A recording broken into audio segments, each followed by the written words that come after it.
Hi hello ನಮಸ್ಕಾರ ಎಲ್ಲರೂ ಹೇಗಿದ್ದೀರಾ? ಇವತ್ತಿನ ಈ ವಿಡಿಯೋದಲ್ಲಿ ನಿಮ್ಮ ಜೊತೆ ಶೇರ್ ಮಾಡ್ತಾ ಇದ್ದೀನಿ ಬೆಲ್ಲ ಹಾಕಿ ಗೋಧಿ ಉಂಡೆ ಹೇಗೆ ಮಾಡೋದು ಅಂತ ನೋಡ್ಕೊಂಬರೋಣ. ಅದಕ್ಕೂ ಮುಂಚೆ ಯಾರೆಲ್ಲ ನನ್ನ ಚಾನಲ್ನ ಸಬ್ಸ್ಕ್ರೈಬ್ ಮಾಡದೆ ನೋಡ್ತಾ ಇದ್ದೀರೋ, ಹೊಸದಾಗಿ ನೋಡ್ತಾ ಇದ್ದೀರಿ, ಪ್ಲೀಸ್ ಸಬ್ಸ್ಕ್ರೈಬ್ ಮಾಡ್ಕೊಂಡು ನೋಡಿ ಅಂತ ಹೇಳ್ತಾ ವಿಡಿಯೋನ ಸ್ಟಾರ್ಟ್ ಮಾಡೋಣ. ಮೊದಲಿಗೆ ಸ್ಟವ್ ಆನ್ ಮಾಡಿ ಬಾಣಲೆ ಇಟ್ಟು ಅದಕ್ಕೆ 2 ಸ್ಪೂನ್ ತುಪ್ಪ ಹಾಕಿದ್ದೀನಿ. ತುಪ್ಪ ಸ್ವಲ್ಪ ಕರಗಲಿ ಅಂದರೆ ಸ್ವಲ್ಪ ಬಿಸಿ ಆಗಲಿ, ಅದಕ್ಕೆ 1 ಬೌಲಷ್ಟು ನಾನಿಲ್ಲಿ ಗೋಧಿ ಹಿಟ್ಟು ಹಾಕ್ತಾಯಿದ್ದೀನಿ.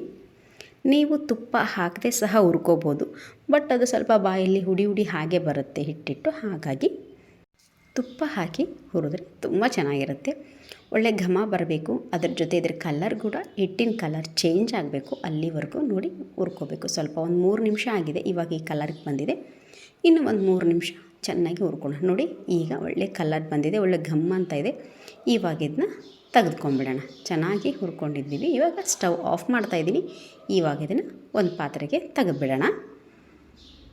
ಓಕೆ, ನೋಡಿ ಇವಾಗ ಅದು ಬೇರೆ ಪಾತ್ರೆ ಇಟ್ಕೋಬೋದು, ಬಟ್ ನಾನು ಅದೇ ಪಾತ್ರೆಯಲ್ಲಿ ಸ್ವಲ್ಪ ಬೆಲ್ಲ ಹಾಕ್ತಿದ್ದೀನಿ, ಅದಕ್ಕೋಸ್ಕರ ಆ ಹಿಟ್ಟನ್ನ ತೆಗಿತಾಯಿದ್ದೀನಿ. ಇವಾಗ ಯಾವ ಕಪ್ಪಿಂದ ನಾನು ಗೋಧಿ ಹಿಟ್ಟು ತೊಗೊಂಡಿದ್ನೋ ಅದೇ ಕಪ್ಪಿಂದ 1 ಬೌಲಷ್ಟು ಪುಡಿ ಮಾಡಿದಂತಹ ಬೆಲ್ಲ ತೊಗೊತಿದ್ದೀನಿ. ಅದಕ್ಕೆ 1 ಸ್ಪೂನ್ ತುಪ್ಪ ಹಾಕಿ, ಯಾವುದೇ ನೀರು ಹಾಕದೆ ಇದನ್ನು ಜಸ್ಟ್ ಮೆಲ್ಟ್ ಮಾಡ್ಕೊಳ್ಳೋಣ ಅಷ್ಟೇ. ಯಾವುದೇ ರೀತಿಯಾದ ಪಾಕ ಬರಬೇಕಂತೇನಿಲ್ಲ, ಸ್ವಲ್ಪ ಅದು ಕರಗಿದ್ರೆ ಸಾಕು.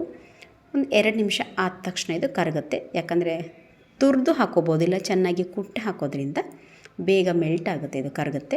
ಓಕೆ, ನೋಡಿ ಇನ್ನು ಒಂದು 10 ಸೆಕೆಂಡ್ ಆದರೆ ಆಯ್ತು, ಇದು ಕರಗೋಗ್ಬಿಡುತ್ತೆ. ಕರಗಿದ ತಕ್ಷಣ ಇದು ಫ್ಲೇಮ್ ಆಫ್ ಮಾಡಿಬಿಟ್ಟು ಕೆಳಗಿಟ್ಕೊಂಡು ತಣ್ಣಗಾಗೋಕ್ಕೆ ಬಿಟ್ಬಿಡ್ಬೇಕು ಅಷ್ಟೇ. ಬಿಸಿ ಇದ್ದಾಗಲೇ ಹಿಟ್ಟು ಹಾಕಿದರೆ ತುಂಬ ಬಿಸಿ ಇರೋದ್ರಿಂದ ಕೈ ಸುಡುತ್ತೆ. ಹಾಗಾಗಿ ಸ್ವಲ್ಪ ತಣ್ಣಗಾಗಲಿ. ಇವಾಗ ಹಿಟ್ಟು ಹಾಕೋಣ. ಹುರ್ಕೊಂಡಿರುವಂತಹ ಗೋಧಿ ಹಿಟ್ಟು ಇದಕ್ಕೆ ಸೇರಿಸಿ ಚೆನ್ನಾಗಿ ಮಿಕ್ಸ್ ಕೊಡೋಣ ಒಂದು ಸಲ. ಅಕಸ್ಮಾತ್ ನಿಮಗೆ ಇದು ಕಟ್ಟೋಕ್ಕೆ ಬಂದಿಲ್ಲ, ಸ್ವಲ್ಪ ಡ್ರೈ ಇತ್ತು ಅಂದರೆ ಸ್ವಲ್ಪ ತುಪ್ಪ ಬಿಸಿ ಮಾಡಿ ಹಾಕಿ, ಇಲ್ಲಾಂದರೆ ನೀರು ಸಹ ಬಿಸಿ ಮಾಡಿ ಹಾಕ್ಬೋದು, ಏನು ತೊಂದರೆ ಇಲ್ಲ, ಚೆನ್ನಾಗಿ ಬರುತ್ತೆ. ಸ್ವಲ್ಪ ನೀರು ಬಿಸಿ ಮಾಡಿ, ತುಪ್ಪ ಇಲ್ಲಾಂದರೆ ನೀರು ಬಿಸಿ ಮಾಡಿ ಸಹ ಹಾಕ್ಬೋದು. ಚೆನ್ನಾಗಿ ಮಿಕ್ಸ್ ಮಾಡಿ ಸ್ವಲ್ಪ ಆರಕ್ಕೆ ಬಿಟ್ಬಿಡೋಣ. ಯಾಕೆಂದರೆ ಇದು ಪಾಕ ಇರೋದ್ರಿಂದ ತುಂಬ ಬಿಸಿ ಇರುತ್ತೆ. ಹಾಗಾಗಿ ಗೋಧಿ ಹಿಟ್ಟು ಸಹ ಚೆನ್ನಾಗಿ ಹುರ್ಕೊಂಡಿರ್ತೀವಲ್ಲ, ತುಂಬ ಬಿಸಿ ಇರುತ್ತೆ. ಸ್ವಲ್ಪ ತಣ್ಣಗಾಗಲಿ. ಒಂದು 10 ನಿಮಿಷ ಆರಿದ ಮೇಲೆ ನೋಡಿ ಈ ರೀತಿ 2 ಕೈಗಳಿಂದ ಚೆನ್ನಾಗಿ ಈ ಥರ ಹಿಟ್ಟನ್ನ ನಾದ್ಕೊಂಡ್ರೆ ಚೆನ್ನಾಗಿ ಅದರದಲ್ಲಿ ತುಪ್ಪ ಚೆನ್ನಾಗಿದು ಬರುತ್ತೆ. ನೋಡಿ ಮೇಲೆ ಬರುತ್ತೆ.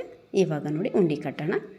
ತುಂಬ ಈಸಿಯಾಗಿ ಬರುತ್ತೆ. ಅಕಸ್ಮಾತ್ ಬಂದಿಲ್ಲ ಅಂದರೆ ಹೇಳಿದ್ನಲ್ಲ, ಸ್ವಲ್ಪ ಬಿಸಿ ನೀರನ್ನ ಚಿಮಿಕ್ಸಿ ಅಷ್ಟೇ. ಮತ್ತು ಯಾಕಂದರೆ ಬೆಲ್ಲ ಇರೋದ್ರಿಂದ ಜಾಸ್ತಿ ನೀರಾಗುತ್ತೆ, ಹಾಗೆ ಜಸ್ಟ್ ನೀರನ್ನ ಚಿಮಿಕ್ಸಿದ್ರೆ ಸಾಕು. ನೋಡಿ ತುಂಬ ಈಸಿಯಾಗಿ ಉಂಡೆಗಳನ್ನ ಕಟ್ಟಕ್ಕೆ ಬರುತ್ತೆ. ಇದ್ರಿಗೆ ಬೇಕಾದ್ರೆ ನೀವು ಡ್ರೈ ಫ್ರೂಟ್ಸ್ ಸಹ ಹಾಕ್ಕೋಬೋದು.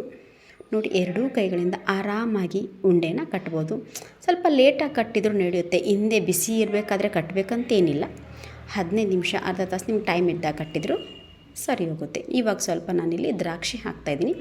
ಒಂದು ಅರ್ಧ ಉಂಡೆನ ಹಾಗೆ ಕಟ್ಟಿದ್ದೀನಿ, ಇನ್ನು ಒಂದು ಅರ್ಧ ಉಂಡೆ ನಾನು ಸ್ವಲ್ಪ ದ್ರಾಕ್ಷಿ ಹಾಕಿ ಕಟ್ಟೋಣ. ಈ ಗೋಧಿ ಉಂಡಿನ ಬರೀ ಪಂಚಮಿಗೆ, ಹಬ್ಬಗಳಲ್ಲಿ ಮಾತ್ರ ಅಲ್ಲ, ಮಕ್ಕಳಿಗೆ ಏನಾದರೂ ಹೆಲ್ದಿ ಸ್ವೀಟ್ ಸ್ನ್ಯಾಕ್ಸ್ ಕೊಡಬೇಕು ಅಂದಾಗ ಖಂಡಿತ ಈ ಗೋಧಿ ಉಂಡಿನ ಮಾಡಿಕೊಡಿ. ತುಂಬ ಚೆನ್ನಾಗಿರುತ್ತೆ, ಆರೋಗ್ಯಕ್ಕೂ ಒಳ್ಳೆಯದು. ಖಂಡಿತ ಇವತ್ತಿನ ಈ ಗೋಧಿ ಉಂಡೆ ನಿಮಗೆಲ್ಲರಿಗೂ ಇಷ್ಟ ಆಗಿದೆ ಅಂದ್ಕೊಂಡಿದ್ದೀನಿ. ಯಾರೆಲ್ಲ ನನ್ನ ಚಾನಲ್ನ ಹೊಸದಾಗಿ ನೋಡ್ತಾ ಇದ್ದೀರೋ ಪ್ಲೀಸ್ ಸಬ್ಸ್ಕ್ರೈಬ್ ಮಾಡ್ಕೊಂಡು ನೋಡಿ. ನಿಮ್ಮ ಫ್ರೆಂಡ್ಸ್ ಆ್ಯಂಡ್ ಫ್ಯಾಮಿಲಿಗೂ ಸಹ ಶೇರ್ ಮಾಡಿ. Thank you.